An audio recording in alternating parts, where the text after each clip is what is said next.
You know, it's funny, it seems like just yesterday I was making a video about the thinnest notebook in the world, and here I am doing the same damn thing again. Meet the Acer Swift 7. It is even thinner than the old king while costing significantly less.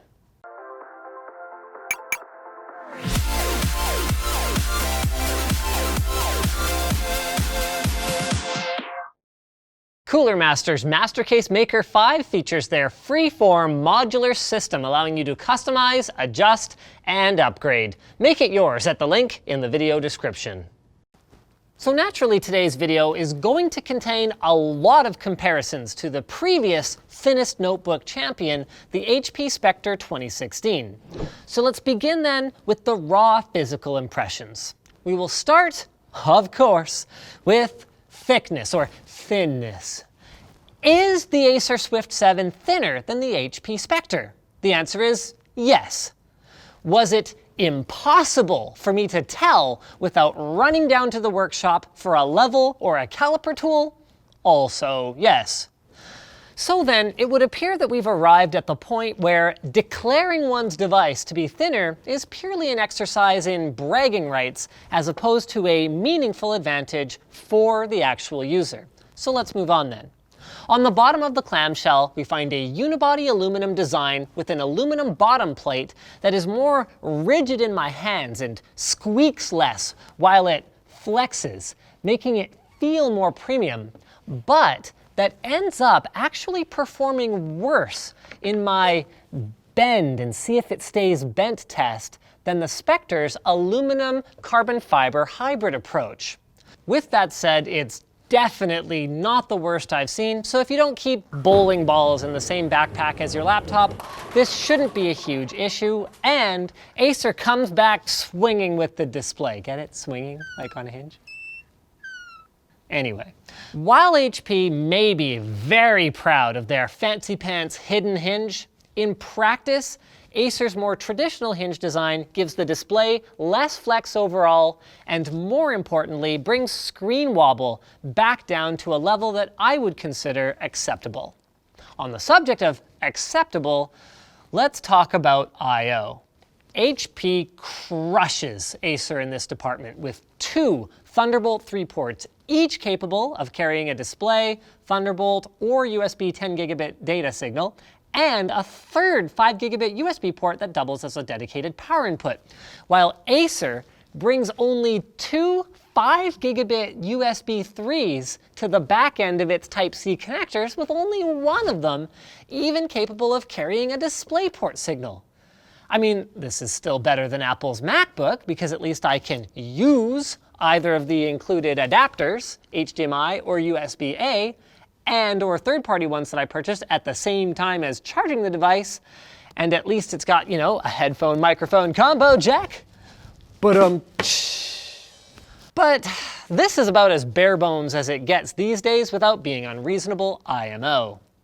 Acer does make up some ground and then also loses some when we make our way to the keyboard and trackpad. The Spectre's trackpad is, simply put, too small, and the Swift 7's is, especially by comparison, glorious.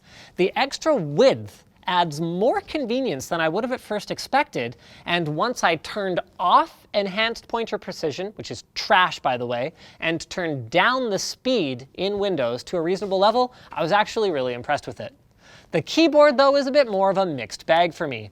The keys feel a bit spongy, requiring a lot of pressure to press down, but without much of a tactile feel, though as far as typing speed goes, while I don't like them, they don't slow me down much, so I can't complain too much about that.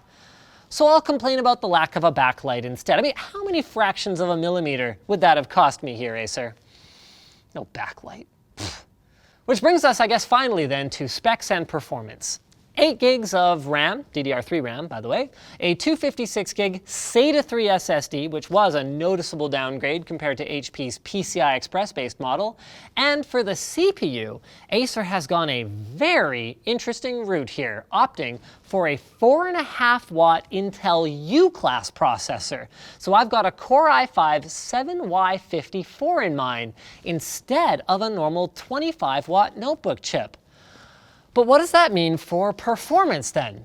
Well, looking at a couple choice benchmarks here, we're going to be running anywhere from 25 to 35% slower than HP's beast. But this comes with an advantage too. So let's get into some of the more experiential stuff. Battery life for the Swift 7 is great. And while Cinebench certainly ran slower, it also ran without turning on any kind of cooling fan and without bringing the temperature of the bottom of the unit above slightly warm to the touch, which is damn impressive considering that it still has the power to do the sorts of things that most people are interested in doing on their ultra portable notebooks, like watching movies on the very good Gorilla Glass 4 top 13.3-inch 1080p IPS display, or using video chat applications to talk to their friends over the internet. That is, provided their friends don't mind the potato quality of the included 720p webcam, and that they don't mind the unexceptional speakers that manage to make it to the 50% mark, which is good enough to watch a movie at home with a little bit of ambient noise without this subtle distortion setting in. The Spectre speakers are better. There's more good news though. There's nothing on this machine that I would consider to be bloat, other than maybe the pre-installed Office trial.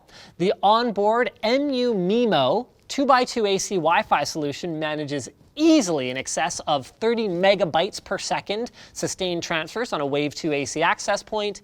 And I found the side positioned I/O, however scant, more natural to use than the ports on the butt of the Spectre. Which means the conclusion pretty much comes down to price here, sort of. If you want the world's thinnest or second thinnest notebook, then at MSRP, the Spectre is positioned as a more premium product with faster performance, better I/O, and subjectively more sex appeal. If you want to save a few bucks and dodge the screen wobble issues at the expense of creature comforts like keyboard backlighting, Swift 7 is your go-to. But bear in mind I said if you want the world's thinnest notebook. Do you? I feel like it's become a bit of a pissing contest at this point, and I'd like to see products built to target a use case rather than a Z-height measurement. So let me know in the comments, if someone built a notebook with a U processor with like the power of the Swift 7, but twice as thick, that lasted for like 2 to 3 days of continuous use on a single charge, would you be interested in that? Or tell me, do you think Acer nailed it? I really, really would like to know here. And you know what else I want to know? Why aren't you using TunnelBear? You can try it for free. It's the simple VPN app that makes it easy to browse privately and enjoy a more open internet. So with TunnelBear turned on, which is as simple as literally installing the program and then clicking one switch, boom. Your connection gets encrypted and it appears to the services and websites that you use as though you are browsing from a completely different country. So you'd be like, yeah, no, I want to use web services as though I'm an American. Woo, I can watch whatever it is that Americans watch on TV. Yeehaw! There you go. TunnelBear is the solution to that. And like I said, you can try it for free. 500 megabytes of data for nothing. Head over to the link in the video description, try it out, and if you like it, you can get a year of unlimited data for a very reasonable price. Even more reasonable because you're going to save 10% by going to tunnelbear.com/LTT. That's right, 10% off. So thanks for watching, guys. If this video sucked, you know what to do. But if it was awesome, get subscribed, hit that like button, or check out the link to where to buy this notebook at Amazon in the video description. Also linked in the description is our merch store, which has cool shirts like this one, and our community forum, which you should totally join. Now that you're done doing all that stuff, you're probably wondering, what should I watch next? Great question. Check out that little button in the top right corner to see our latest video over on Channels Super Fun.